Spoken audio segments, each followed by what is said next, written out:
que nous pouvons dire, c'est que Haïti est aujourd'hui confronté à une crise multiforme.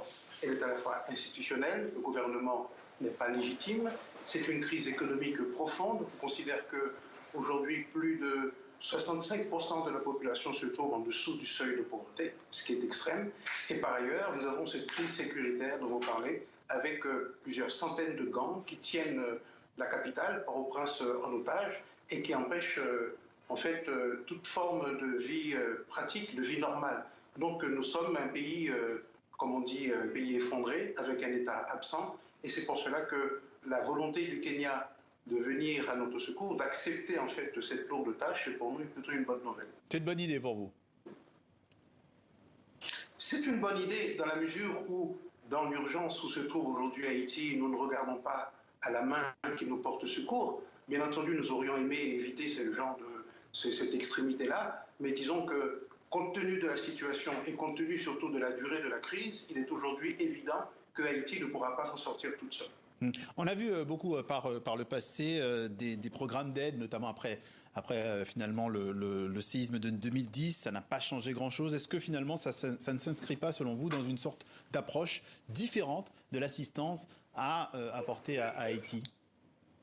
En tout cas, c'est l'espoir que nous nourrissons. L'espoir, justement, que cette mission ne sera pas une énième mission de l'ONU, compte tenu de l'échec de toutes les tentatives et surtout compte tenu du précédent de 2010 où le contingent de la MINUSTAH, qui était la mission donc, de stabilisation en Haïti, s'est conclu par l'introduction du virus, du vibrion choléré en Haïti qui a provoqué une épidémie avec plus de 10 000 personnes qui sont mortes. Donc tout cela explique les réticences de la population haïtienne à l'idée d'une nouvelle mission onusienne. Et aujourd'hui, cette mission kenyane pourrait, disons, permettre d'effacer, sinon le souvenir, mais en tout cas d'apaiser les blessures des Haïtiens en sachant que nous avons affaire aujourd'hui à de nouveaux acteurs. On va revenir à cette mission, effectivement, kenyane, en tout cas de cette proposition. D'un mot quand même, il y a 2 ans, le président Jovenel Moïse a été assassiné par un commando. Est-ce que cette histoire hante encore le pays au point de le plomber aujourd'hui? Je pense que l'assassinat du président Jovenel Moïse le 7 juillet 2021 a été, disons, le point d'orgue d'un processus de décadence et de déconstruction de l'État haïtien. Et depuis, rien n'a véritablement été fait pour nous donner le sentiment que nous prenions le chemin inverse. Donc, c'est véritablement un pays aux abois qu'il importe aujourd'hui d'aider à sortir de l'ornière du sous-développement, de la misère et finalement de la violence. Concrètement, comment ça peut se mettre en place sur cette mission du Kenya? Quelle est d'abord la réaction d'Haïti? Est-ce qu'elle est à ce point en difficulté? En tout cas, est-ce qu'elle est prête à déléguer, même provisoirement, une partie de sa souveraineté? Bon, je pense que ce n'est pas à moi de décider du mandat concret de cette mission kenyane, mais compte tenu justement des précédents et compte tenu de la désillusion de la population haïtienne, il faudra donner des gages.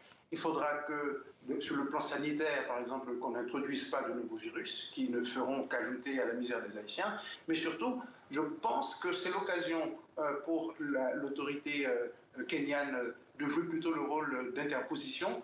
On parlait tout à l'heure des pourparlers en vue de la paix qui ont lieu actuellement en Colombie. Je pense que c'est d'une pareille mission que nous avons besoin en Haïti. C'est-à-dire d'une mission non pas de stabilisation ni de déstabilisation, mais plutôt de désarmement des gangsters. Il faut les convaincre qu'il n'y a aucun avenir tel qu'ils se l'imaginent de pouvoir forger avec des armes à la main, mais que c'est dans la paix que nous allons construire la nouvelle Haïti. Et pour cela, je pense que les Kenyans doivent véritablement être à l'écoute de la société civile haïtienne, être à l'écoute des associations et des partis politiques qui continuent d'exister et qui continuent, en tout cas, de maintenir l'espoir d'une Haïti viable. Et vous êtes optimiste? Quelles peuvent être finalement les chances de voir un tel projet aboutir, en fait? Je pense que l'optimisme est notre ADN. Nous sommes un peuple qui s'est forgé le dos au mur.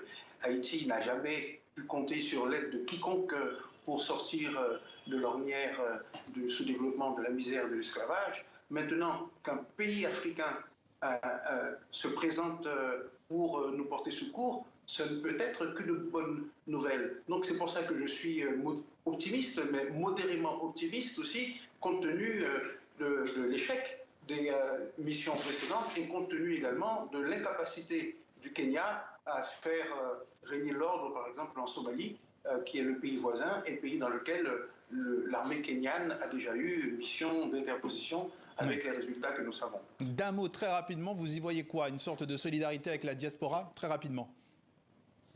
J'espère que c'est l'expression d'une solidarité avec la diaspora. En tout cas, c'est ainsi que la pilule doit être vendue aux Haïtiens, en espérant que les Kenyans ne seront pas des supplétifs d'une mission onusienne comme à l'accoutumée. Merci Jean-Marie Théodat. Je rappelle que vous êtes universitaire haïtien. Merci à vous.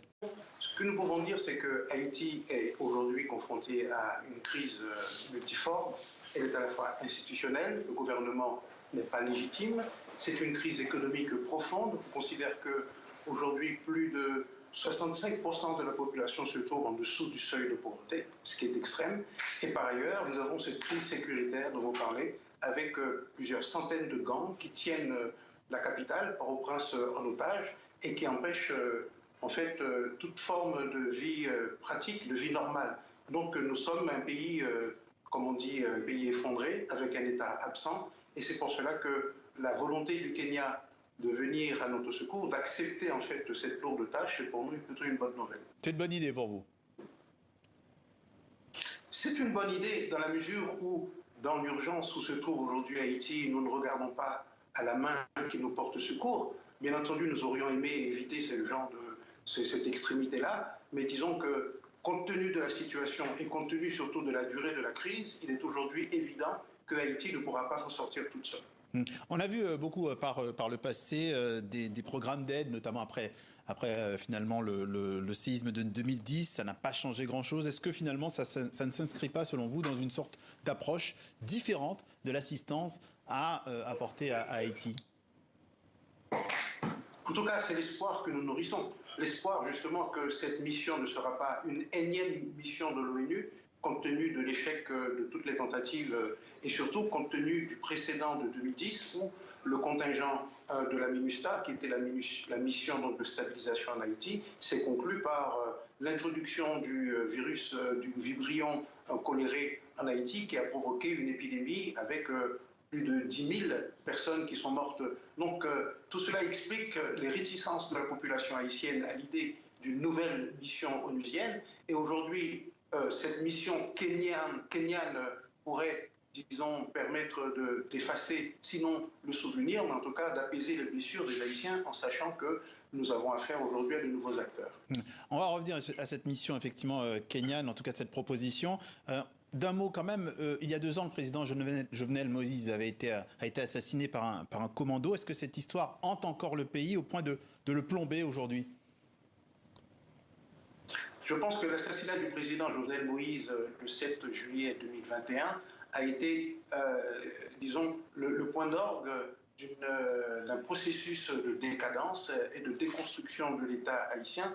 Et depuis, rien n'a véritablement été fait pour nous donner le sentiment que nous prenions le chemin inverse. Donc, c'est véritablement un pays aux abois qu'il importe aujourd'hui d'aider à sortir de l'ornière du sous-développement, de la misère et finalement de la violence. Concrètement, comment ça peut se mettre en place sur cette mission du Kenya? Quelle est d'abord la réaction d'Haïti? Est-ce qu'elle est à ce point en difficulté? En tout cas, est-ce qu'elle est prête à déléguer, même provisoirement, une partie de sa souveraineté? Bon, je pense que ce n'est pas à moi de décider du mandat concret de cette mission kenyane, mais compte tenu justement des précédents et compte tenu de la désillusion de la population haïtienne, il faudra donner des gages. Il faudra que, sur le plan sanitaire, par exemple, qu'on n'introduise pas de nouveaux virus qui ne feront qu'ajouter à la misère des Haïtiens. Mais surtout, je pense que c'est l'occasion pour l'autorité kenyane de jouer plutôt le rôle d'interposition. On parlait tout à l'heure des pourparlers en vue de la paix qui ont lieu actuellement en Colombie. Je pense que c'est d'une pareille mission que nous avons besoin en Haïti. C'est-à-dire d'une mission non pas de de stabilisation, ni de déstabilisation, mais plutôt de désarmement des gangsters. Il faut les convaincre qu'il n'y a aucun avenir tel qu'ils se l'imaginent de pouvoir forger avec des armes à la main, mais que c'est dans la paix que nous allons construire la nouvelle Haïti. Et pour cela, je pense que les Kenyans doivent véritablement être à l'écoute de la société civile haïtienne, être à l'écoute des associations et des partis politiques qui continuent d'exister et qui continuent, en tout cas, de maintenir l'espoir d'une Haïti viable. Et vous êtes optimiste. Quelles peuvent être finalement les chances de voir un tel projet aboutir, en fait? Je pense que l'optimisme est notre ADN. Nous sommes un peuple qui s'est forgé le dos au mur.